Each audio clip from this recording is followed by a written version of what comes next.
Boa tarde, muito bem-vindos. Nosso boa tarde para quem nos acompanha pela internet. Inicialmente, alguns recados. Que os estudos da casa, que a casa oferece, terão início na semana que vem. Segunda-feira será feito o estudo do livro Céu e Inferno, e a Maiara é a coordenadora, ela e o Marcondes. Na terça-feira, há o estudo já em andamento sobre o livro dos Espíritos, e no sábado, já quase que concluindo também, o estudo sobre o livro A Gênese. E nós teremos, mais adiante, um grupo para iniciantes, né? Espiritismo para iniciantes. E isto nós avisaremos posteriormente quando terá início esse curso, tá? E a gente sempre lembra, e gostaríamos que os da casa também divulgassem, que nós oferecemos as orientações, tem gente da casa que vai até os lares de quem quiser, quem tiver interesse, para fazer a implantação do culto do Evangelho no lar, que é de veras importante, principalmente para esses dias de provações, esses dias difíceis, onde a família é assolada muitas vezes, né? Onde nós temos que encontrar equilíbrio, fé, esperança, e o Evangelho no lar nos propicia tudo isso. Então vamos para a nossa prece.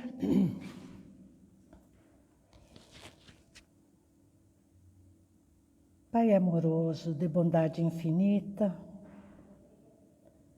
querido Mestre Jesus, estamos aqui com sentimento de gratidão. Gratidão pela vida, pela família, pelo trabalho, pelo nosso bem-estar. Também pelas provações que nos fazem, que nos levam a reflexões, que nos servem de lições. Agradecemos muito pela chuva que tem caído em nossa região. A natureza, a terra, também agradece. Pedimos a proteção, a inspiração para esse trabalho, Mestre Jesus, que possamos levar a sua mensagem a todos que nos ouvem. Nós queremos pedir que olhe por toda essa humanidade que sofre, que enfrenta doenças, perdas de entes queridos, os que são vítimas de violências. Pedimos por todos os profissionais da medicina envolvidos no enfrentamento da Covid, que eles sejam fortalecidos emocionalmente, fisicamente, Senhor, porque estão aí como seus auxiliares para salvarem vidas. É o que nós pedimos, sim, em nome de Jesus, que assim seja. Então, depois de vários sábados, hoje nós chegamos no final do capítulo 23 do livro Evangelho segundo o Espiritismo. E esse capítulo se intitula Moral Estranha. Interessante. Essa moral estranha de Jesus são palavras proferidas por ele, mas que Kardec as agregou por serem pronunciamentos estranhos, e colocou neste capítulo 23, intitulado Moral Estranha. E o que é estranho? É tudo que causa estranheza, é o que chama atenção, né? E interessante é que os itens anteriores, que já foram muito bem explicados pela Maiara, esses dias pela Berenice, acho que foi a Isabel que começou sobre o assunto, todos eles foram escritos com auxílio de benfeitores espirituais. Mas os itens, esses 8 itens de hoje, eles foram o esclarecimento, a explicação sobre todo esse conteúdo foi feito somente por Kardec. E para quem tem o livro Evangelho segundo o Espiritismo, eu recomendo que vocês façam a leitura em casa para fixarem mais esse assunto. Porque de todos esses que diz quem não odeia o seu pai e sua mãe, nós já sabemos que esse odiar significa amar menos, abandonar seu pai, sua mãe e filhos. Isso tem a ver com o 4º mandamento, gente.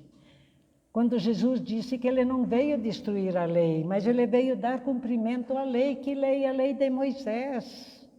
Então, no 4º mandamento, já fala para amarmos pai e mãe, para honrarmos, para que tenhamos longos dias pela terra, né? E outro que a Berenice comentou no sábado anterior, deixai aos mortos o cuidado de enterrar seus mortos. É uma passagem que nos chama a atenção para valorizarmos a vida espiritual, né?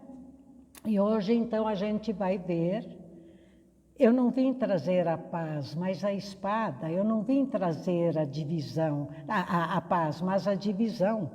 E realmente, esses são os itens mais esquisitos deste capítulo. Se não, vejamos. Diz assim, foi escrito por Mateus 10, 34 e 36. Não vim trazer a paz, mas a divisão. Não penseis que eu vim trazer a paz sobre a terra. Eu não vim trazer a paz, mas a espada. Porque eu vim separar o homem de seu pai, a filha de sua mãe e a nora de sua sogra. E o homem terá por inimigos os de sua casa. E depois continua, eu vim para lançar o fogo sobre a terra. E que desejo, senão que ela se acenda? Eu devo ser batizado com batismo, e quanto me sinto apressado para que se cumpra. E aí, uma narrativa semelhante foi registrada por Lucas 12, 49 a 53. Credes que eu vim trazer a paz sobre a terra? Não. Eu vos asseguro, mas ao contrário, a divisão. Porque de hoje em diante, se encontram 5 pessoas numa casa, elas estarão divididas umas contra as outras. 3 contra 2 e 2 contra 3.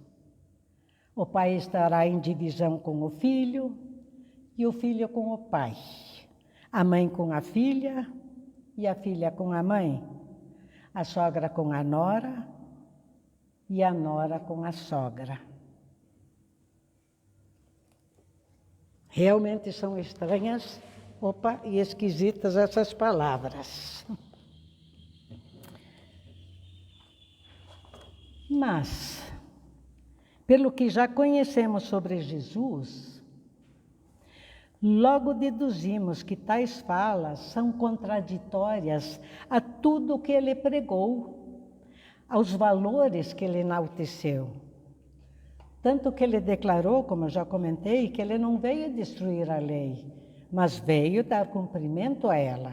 Que lei? A lei de Moisés, a lei de Deus, principalmente os 10 mandamentos. E é só nós lembrarmos do segundo mandamento de Jesus que diz para amarmos o próximo como a nós mesmos. Honrarmos pai e mãe. E aí, em primeira mão, a primeira impressão, essa afirmativa, ela gera uma espécie de desconforto, não é? Dá a impressão de que Jesus incita a violência. Mas é preciso irmos mais a fundo, estudarmos mais esse conteúdo e fazermos uma série de considerações sobre o contexto da época, a cultura daquela gente, a língua. E quando é que Cristo falou isso? Onde ele falou e para quem ele falou? Vamos lembrar de que essas falas elas foram proferidas a um povo primitivo, a maioria de analfabetos, que não tinham a sensibilidade, o senso moral ainda desenvolvidos. Vejamos a quem ele se dirigia, principalmente aos discípulos. Quem eram os discípulos? Aqueles que ouviam a mensagem de Jesus e o seguiam.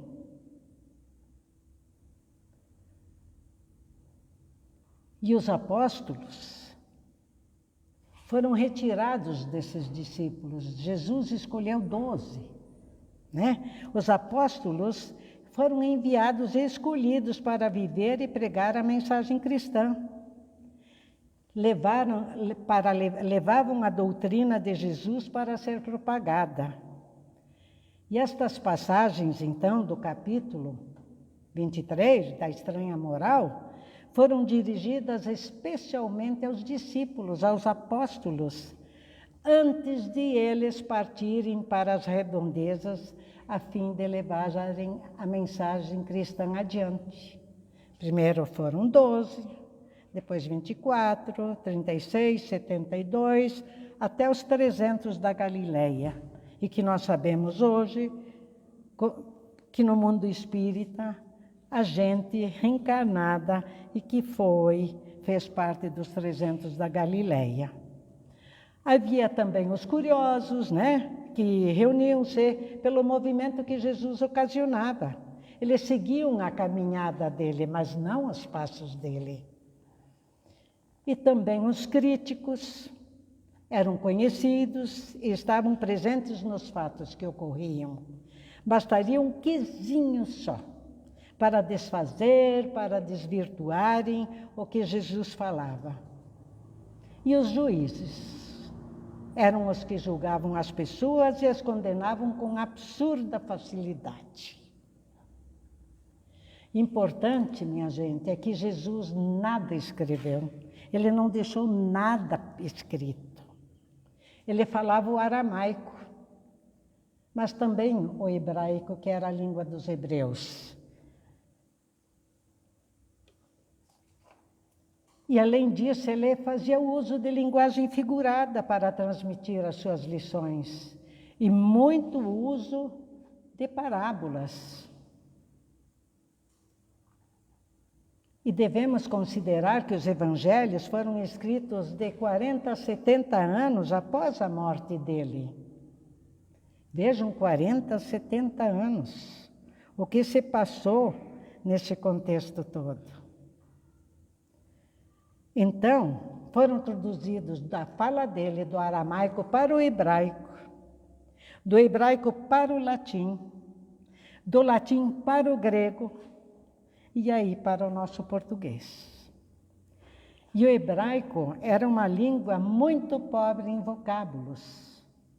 Os filólogos estudiosos é que o sabem, né? Falemos bem rapidamente sobre paz. O que diz o dicionário que é paz? O que significa?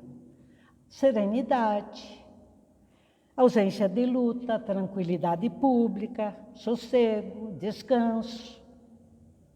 E para muitos de nós, significa sim serenidade, ociosidade, quer dizer nada a fazer, deitar numa rede, ouvir música, dormir, né?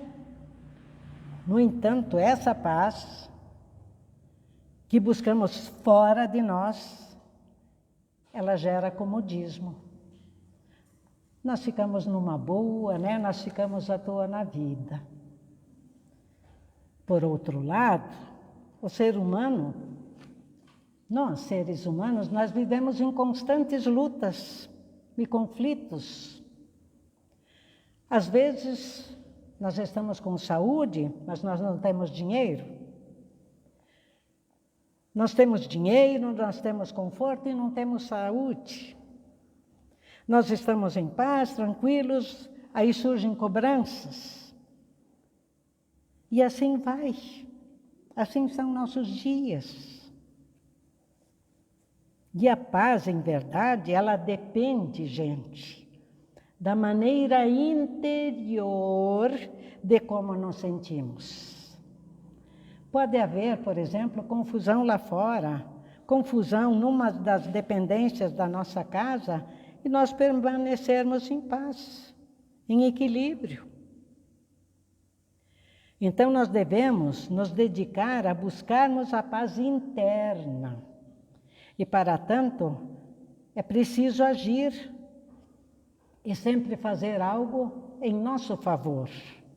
Precisamos, cada qual, conquistar a paz íntima. A paz íntima. Para que chegue até nós as mensagens do Cristo. Porque a mensagem dele é progressiva. Nós temos que caminhar e progredir sempre. E o benfeitor Emmanuel, ele afirma que ninguém atinge o bem-estar em Cristo sem esforço no bem, sem disciplina elevada de sentimento, sem iluminação do raciocínio. Que a harmonia interior constitui fonte inesgotável da verdadeira felicidade. Por quê? Se o homem ouve a lição da paz, sem o propósito de se afeiçoar a essa lição de paz, ele não conseguirá atingir a fonte da felicidade. Portanto, para que cada um seja filho da paz, é necessário que trabalhe o mundo íntimo, o mundo interior, para se adaptar à vontade divina e evitar, então, as manifestações de desarmonia perante as leis eternas. Cada qual precisa lutar e aprender a ter paz consigo mesmo. Educar a visão,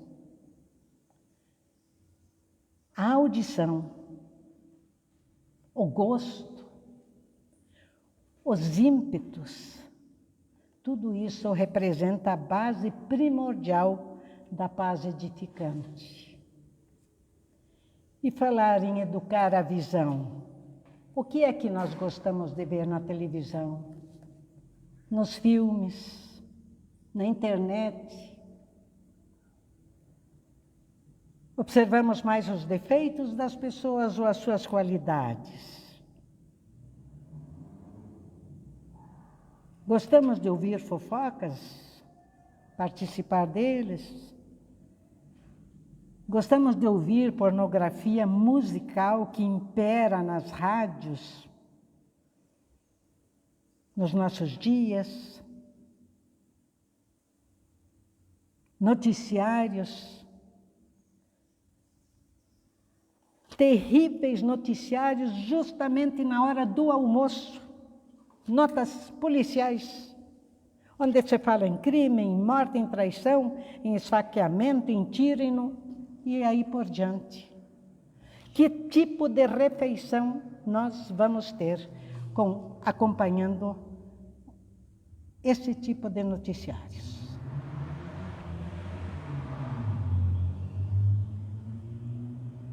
E cuidarmos também dos nossos ímpetos, que são atitudes precipitadas, impulsos ao reagirmos em vez de agirmos, né?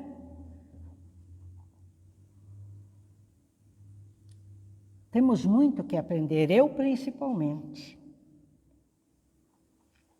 Então, voltando aos escritos evangélicos, o que aconteceu com essas passagens de Jesus foi o registro de palavras que não exprimem verdadeiramente o seu pensamento. E por quê?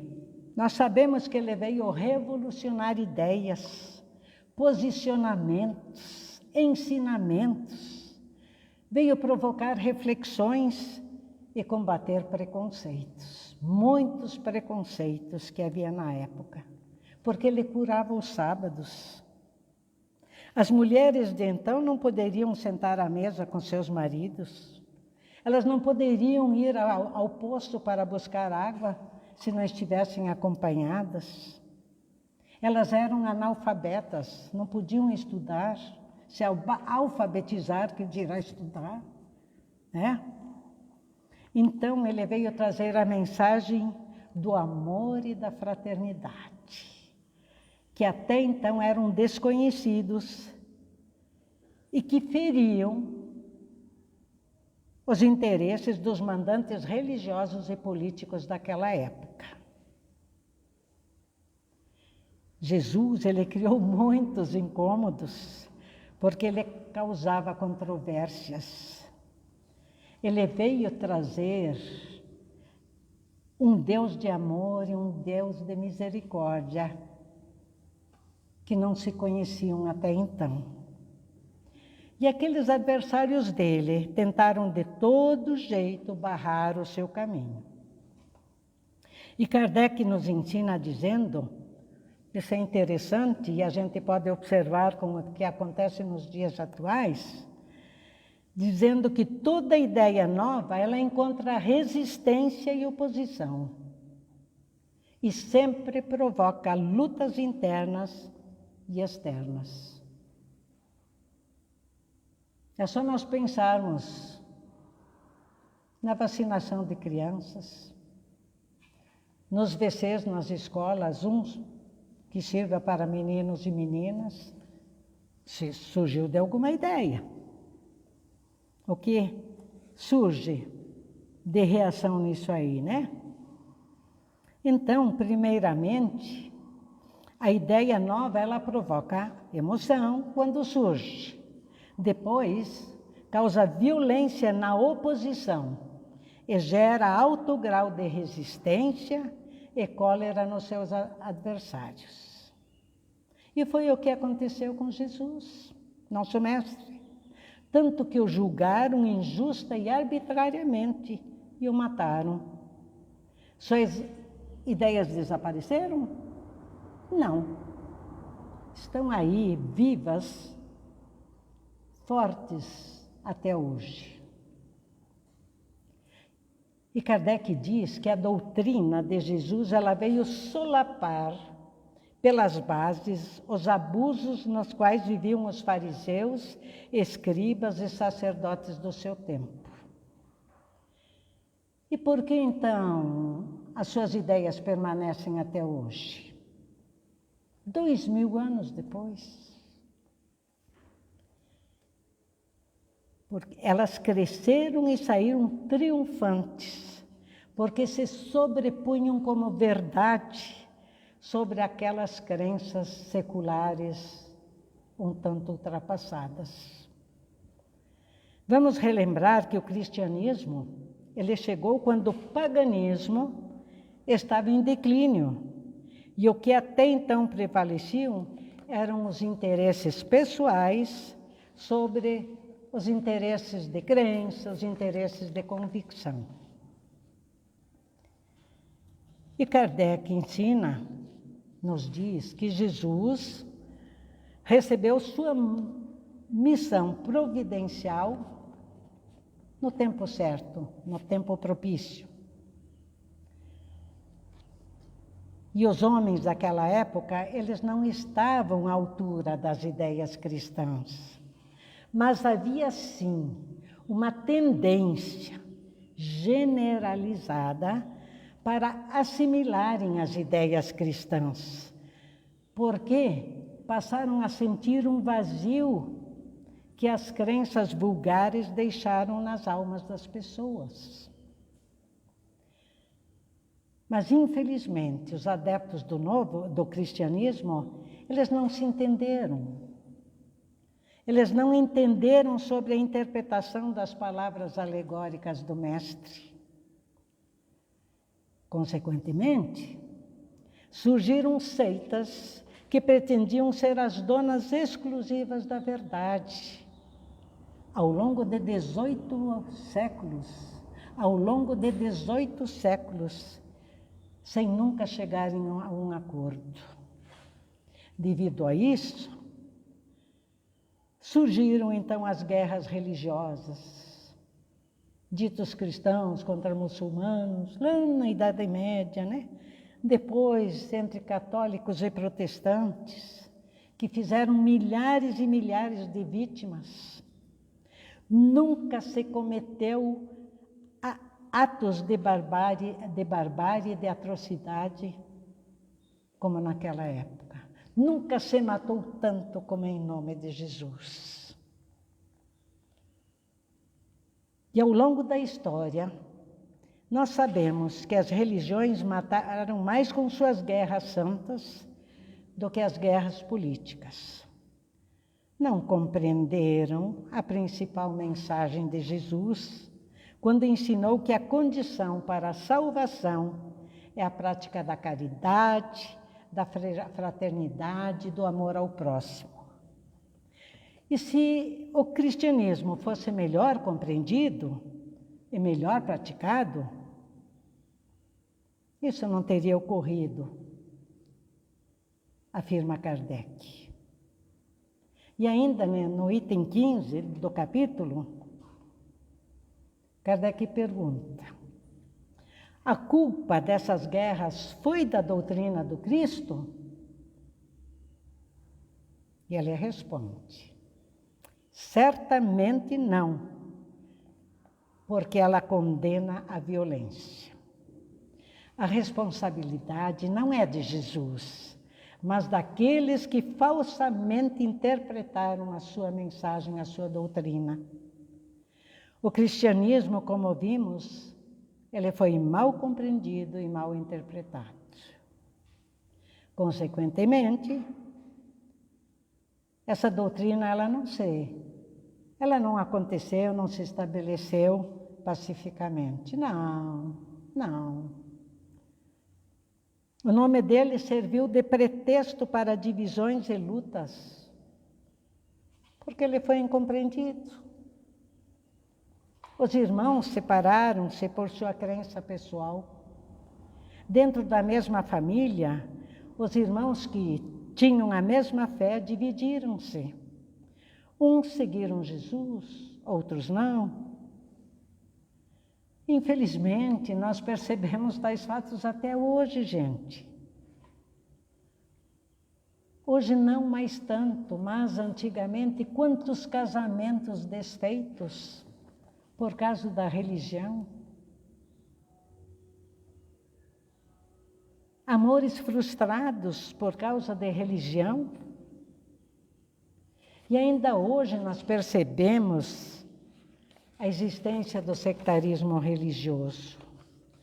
Disputas religiosas. Quem não conhece isso?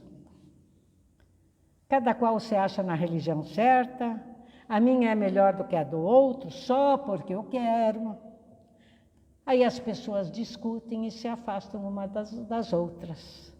Então nós fazemos exatamente o contrário daquilo que Jesus nos ensinou. Mas onde está escrito que Deus prefere uma religião a outra?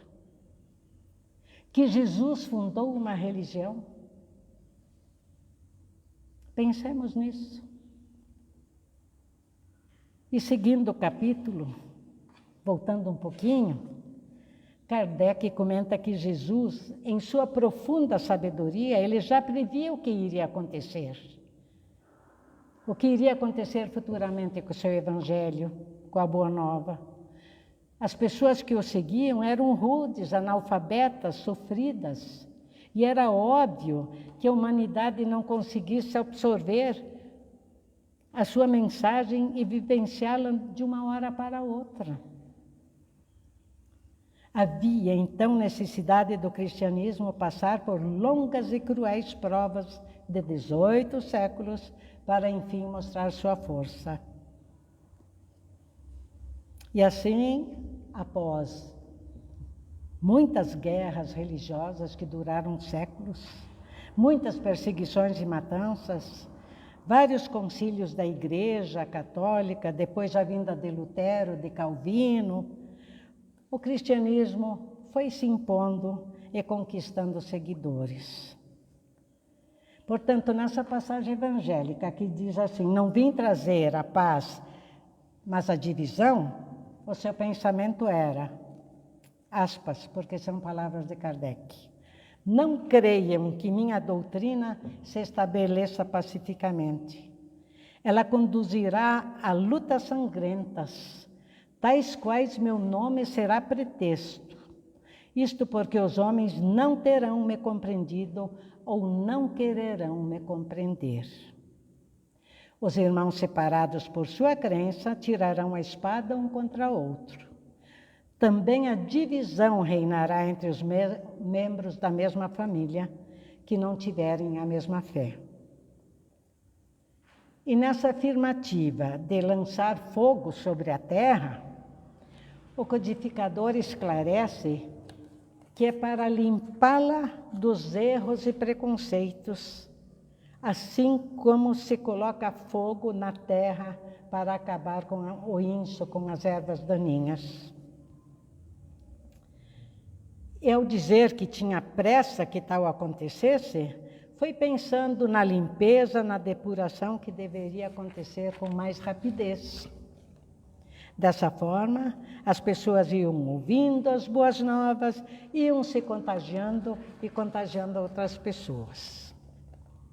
E Jesus falou que quando o campo estivesse preparado, ele nos enviaria o Consolador, o Espírito de verdade para restabelecer essas coisas. Isto quer dizer, poderão conhecer o verdadeiro sentido das minhas palavras, de modo que os mais esclarecidos poderão compreender essas verdades e assim terminarem com as lutas fratricidas que dividem os filhos de um mesmo Deus, de um mesmo Pai. E os homens, então, cansados de combates sem resultados positivos, reconhecerão, com o passar do tempo, onde estão os seus verdadeiros interesses, para este e para o outro mundo. Verão também onde estão os amigos e os inimigos da sua tranquilidade. E por fim, Kardec nos fala que o Espiritismo veio realizar no tempo certo as promessas do Cristo, não com facilidades, não sem perseguições, não sem combater e destruir os abusos e o fanatismo.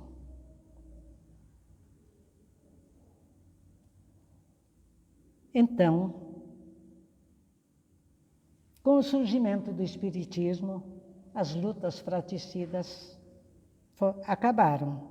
Desde Kardec, entendemos que as lutas são de cunho moral, e essa nos atinge, essas nos atingem. Necessário, então, que o orgulho, o egoísmo, a vaidade, a ambição, a cobiça, a ganância sejam fortemente combatidos. Isto, então, será a luta do bom combate, a luta contra os nossos defeitos e a luta contra as nossas fraquezas.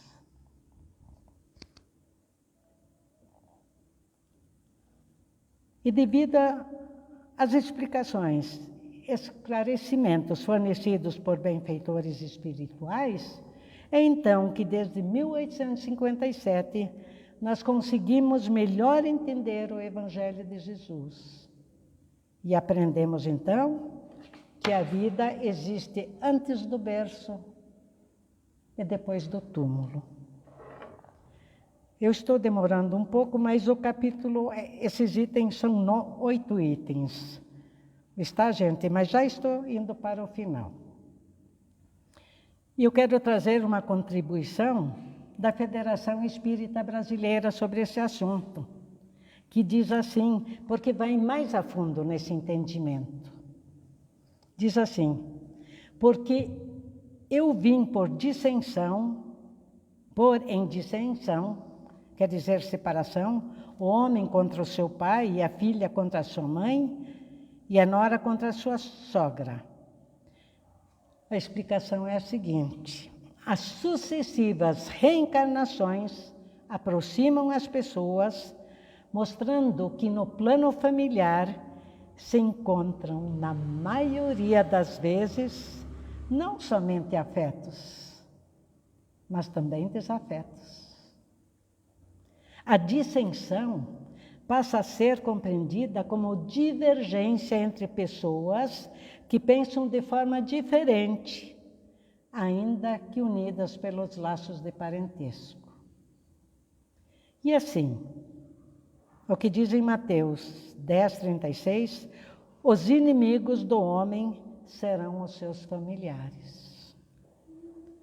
A doutrina nos ensina que as pessoas que se desentenderam em outras encarnações estão hoje, em geral, não é regra, congregados dentro de uma mesma família, buscando o resgate e a harmonização indispensáveis. E o querido Chico Xavier diz assim, no livro Caminho, Verdade e Vida: sim, na verdade, o Cristo trouxe ao mundo a espada renovadora da guerra contra o mal, constituindo em si mesmo a divina fonte de repouso aos corações que se unem ao seu amor. Esses, nas mais perigosas situações da terra, encontram nele a serenidade inalterável. É que Jesus começou o combate da salvação para a humanidade, representando ao mesmo tempo o sustentáculo da paz sublime para todos os homens bons e sinceros. Então ele veio como combatente, mas também veio como uma proposta de paz. E quando ele falava que o reino dele não era desse mundo, Jesus formalmente, ali ele se referia a um reino espiritual. E formalmente ele sempre negou qualquer tipo de violência. Jamais pregou a violência física. E antes de partir, o que ele falou aos seus amigos? A minha paz vos dou, a minha paz vos deixo. A minha paz vos dou, a minha paz vos deixo. É esta a nossa mensagem do final deste capítulo 23 do Evangelho segundo o Espiritismo. Você pode desligar. Agora, então, nós vamos para a nossa prece final. Também a transmissão de passes, que vai acontecer de modo coletivo.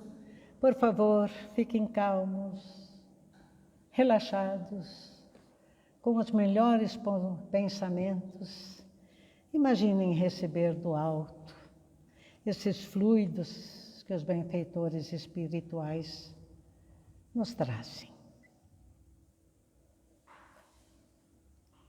Pai nosso que estás no céu, santificado seja o teu nome. Venha a nós o teu reino. Seja feita a tua vontade, assim na terra como em todo o universo. Pão nosso de cada dia, dai-nos hoje e sempre. Perdoa, Pai, as nossas dívidas, assim como nós perdoamos aos nossos devedores. E não nos deixes cair em tentação, mas livra-nos do mal que está dentro de nós e da prática do mal. Porque teu é o reino, teu o poder, tu é a glória, para sempre. Para sempre. Amém.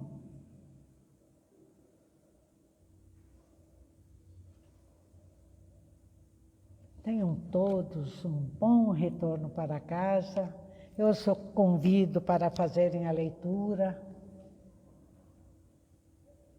desses itens finais do capítulo. E tenham um abençoado fim de semana. Obrigada.